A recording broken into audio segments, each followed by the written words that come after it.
was that when I was watching the kids play gym or I'd go outside and play recess, a lot of kids didn't have stamina to keep up running along with me, and I was shocked because they're kids. I'm 35 years old.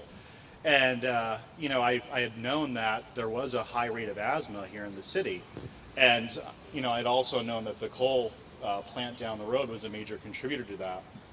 And I think that other speakers have said it fairly well, and I think it's no surprise to most people that, the community, that first of all, I think we're all here because we know that climate change and global warming is probably the biggest crisis that humanity globally is facing.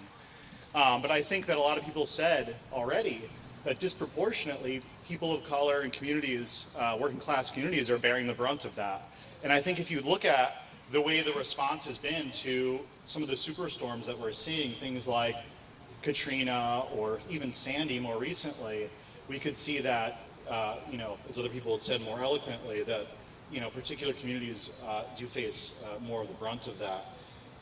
And then I think the other aspect of it is all the pollutants, right? Like, so I just read an article that came out last spring that said people of color who live in lower income neighborhoods breathe in 40% more pollutants and toxins than people who live in middle class or upper middle class, predominantly white neighborhoods. So obviously race and class are a huge factor in this that need to be thought about.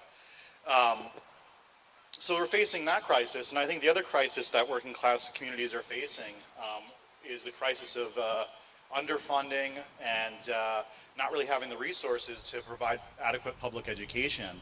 And it's funny because it's the same politicians who are pushing for climate solutions like hydrofracking and building natural gas plants through hydrofracking are the same politicians who are cutting our school budgets and instead are replacing adequate public schools with charter schools and privatization, which end up actually taking more resources out of the community and giving less control and accountability to people in the community. And I think it's done intentionally, and I think people already alluded to it. I think it's a money grab, it's about profit, it's about not switching over to things that we know are adequate forms of providing energy, like solar, wind, hydro, and thermal. And it's also not about providing the adequate schools that we know that we're able to have, the types of schools that the rich and the politicians send their kids to. So these are both human-made crises that we all know the solutions to, yet it's going to take us, the communities and all the people in them, to actually do something about them. And I think that's why the Bridgeport Education Association has endorsed this event and the Climate March next Sunday, along with our state and national affiliates. So I think we need to continue this fight. We need to continue to fight against the coal plant. We need to fight for the kind of classrooms our students deserve, the kind of air that they should breathe. And we need to continue that fight and keep it up. So thank you.